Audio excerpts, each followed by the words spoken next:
Alright, welcome back.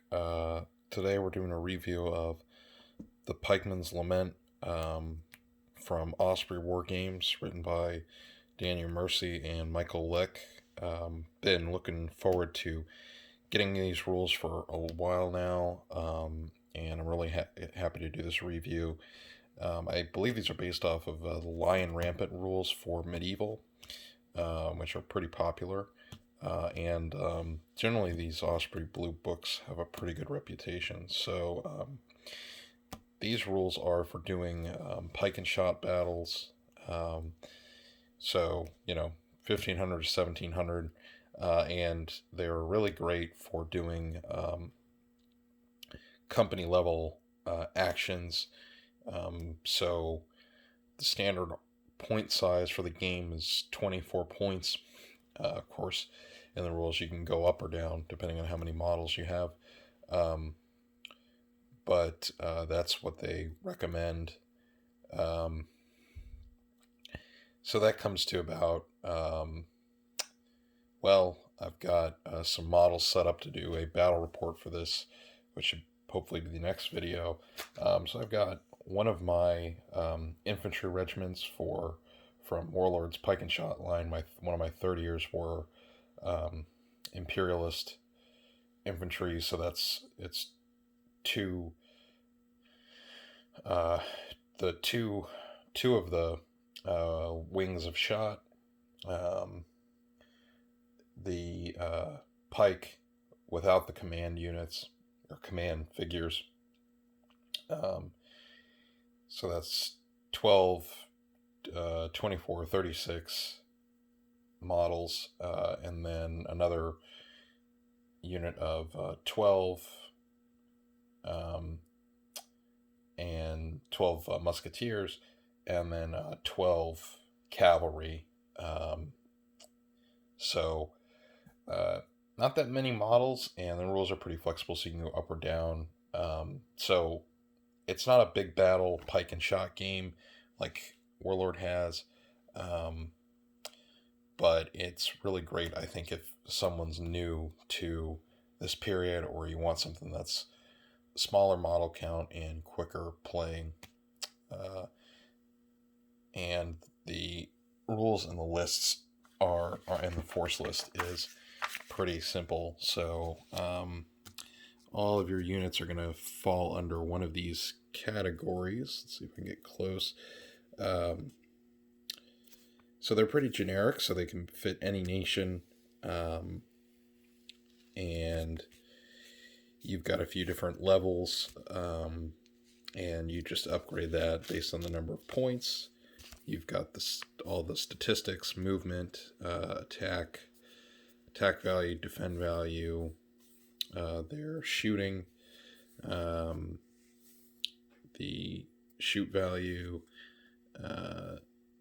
stamina, morale, and any special rules. But one thing that makes this system stand out is that it has a mechanic of you, sort of like a role-playing game where you have to build your officer. Now, originally I was a little skeptical of this, but I think it's a nice little feature. So when you go to make your officer, and you don't have to have an individual officer model, it can just be a model within the unit. You just nominate it, and that's your officer. So he just stays in that unit. But then there's, he has sort of a command range within that unit, that sort of thing, kind of similar to some other war games. And as you play through games, as you can kind of guess, it's kind of based off of playing campaigns, and your officer goes up in rank, and this is just some of the rules for officers. So when you go to build your officer, you roll a d6, 2d6 for his background, and then when you increase in rank based on how many of these honor points you accumulate over the course of a campaign, you get an additional trait. So these are some of the traits. Um, and then if your officer dies, that causes consequences. So kind of like a role-playing game, and kind of like some of those older Games Workshop games like Necromunda, or oh, what was the other one? Mordheim. That's it. Sorry, the name escaped me for a minute. And this explains how to build your army. You've got the statistics and how that works. And it's got a sample army here. So not that many models. It's kind of negligible compared to other war games, at least. And there's some other information. So, like I mentioned, the unit types are pretty generic, so you can sort of tailor it to any nation and any particular type of miniature you have. Like there's the Polish winged hussars, and they count those as gallopers. And then you've got trotters, which are your caracole. You've got dragoons, forlorn hope. This is like to represent like an elite infantry, like some grenadiers, like maybe in the later pike and shot period, or elite troops. Got pike and shot, of course. And none of these units are really large, so your pike is 12 models, and your shot is also 12 models. So, again, that's not that many unit models, and it's designed. It says it's designed for troops based on individual bases, square 25mm bases, but it says it's really no big deal. You can use whatever bases, and the photos in the book have, when you flip back, it has all different kinds of basing options. Let me see. Yeah, here we go. Okay. Sorry about that flipping around, but, look, you've got a few different basing options, and it really doesn't affect the rules that much. But getting back to, unit types, everything's worth different points values. Again, pretty standard war game stuff. You've got special rules for each unit type, and then what upgrades you can take for particular units, and the bonuses that it gives you. So like for shot, your veteran upgrade gives you their shooting value.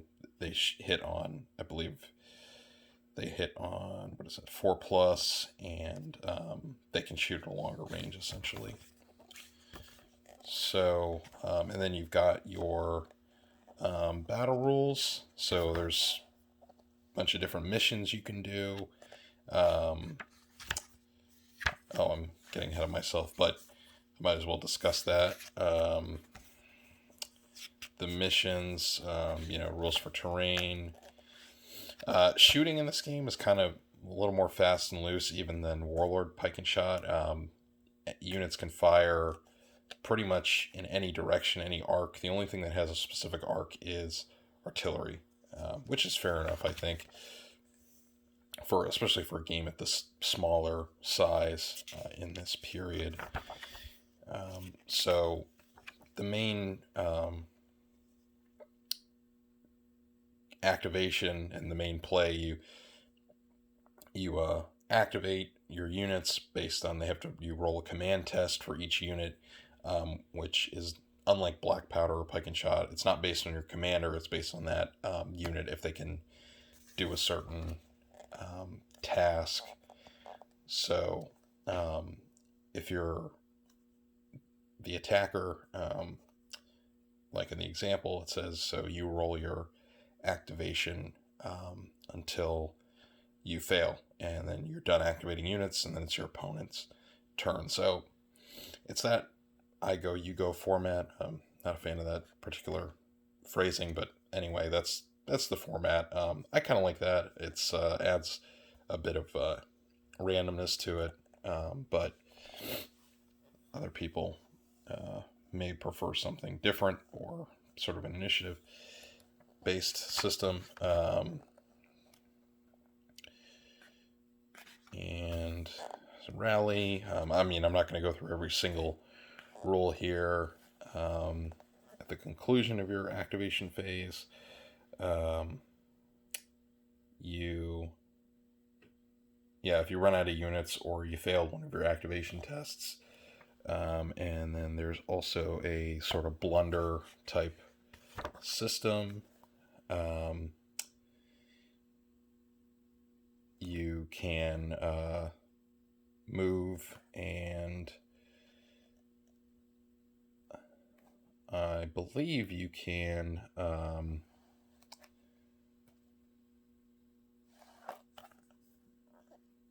do multiple moves, but you may have to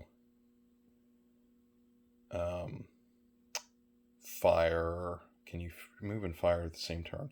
Sorry about that. Again, this is like, not again, because I don't think I mentioned this. This is just like my initial review, and then I'll do a full, I'm going to do a test game, because I've got some models on the table here. I will do a more in-depth test game battle report, which will probably be the next video. You've got your rules for close combat, and then other rules: evading, how to test morale tests. Pretty standard war game stuff. Nothing too complicated. And shooting in combat, you roll 12 dice if the unit's at over half strength, and you roll 6 if it's under half strength. And that's any unit.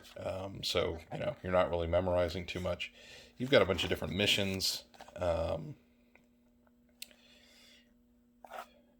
sort of the table is set up. And you've also got special orders. Now, you can do random mission. I think for the follow-up to this, I will just do this basic attacker-defender mission just to get a hang of the rules. And then, a roll for those secondary objectives at the beginning of the game. So, and then more missions.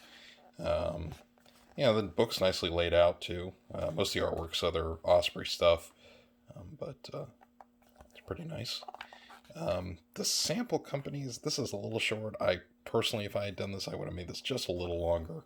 You don't really have that many, like here, you don't really have that many examples. I mean, the 30 Years' War, that's such a huge topic, but maybe they only had so much space. I'm not sure.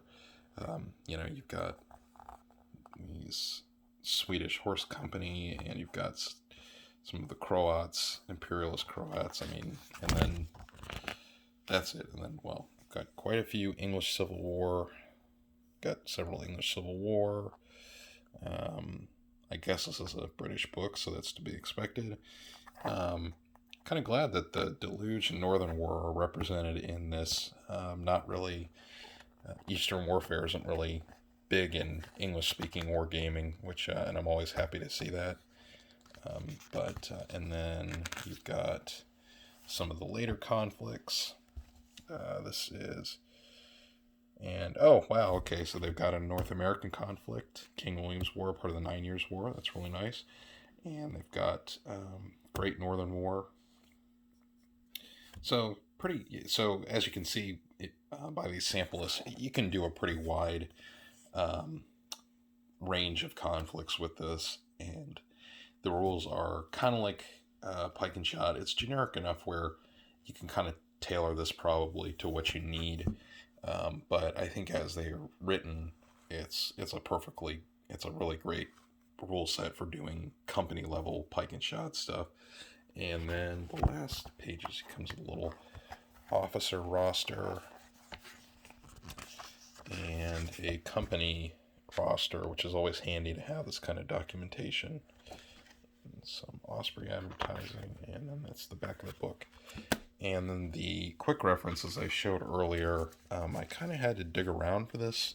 I tried to go on the Osprey website, but it wasn't really working. I don't know if that was just me or if they are having technical troubles with the site. I'm not sure. But I did find this. And so the QRS is pretty nicely laid out. So I highly recommend this if you're interested in pike and shot warfare, and especially if you're trying to maybe get someone from your local game store or family, maybe even, or a friend that's into wargaming, but they don't really know much about pike and shot, because this is really easy to pick up and play. And unlike Warlords pike and shot, it's not a big army game, so you can just break out, like I have on the table right now, small collection of models, and you can play a full game. And you also don't need a huge amount of table space. That is one downside, one problem I have with Warlord pike and shot, and I would assume Black Powder as well, is they kind of expect you to have a really huge table space, but on sort of the 4x3-ish table that I have in the rec room here, you don't need that. You don't need those ludicrous tables for company level action, and it's still a pike and shot game. So like I said, I highly recommend this just on a first impressions basis, and I think and it's not that expensive. I think how much is the MSRP? Yeah, $20 US. So it's inexpensive, but it's a nicely made book, nicely laid out, and it's not that long, and there's not too much fluff if you don't like that, but that doesn't really bother me. But it's just straight rules pretty much, and so I highly recommend this if you're interested in pike and shot warfare. And this video's gone on a little longer than I wanted to, but I hope you enjoyed it, and I will see you in the next video, which will be a pike and shot demo battle report game. So I will talk to you all next time. Thank you.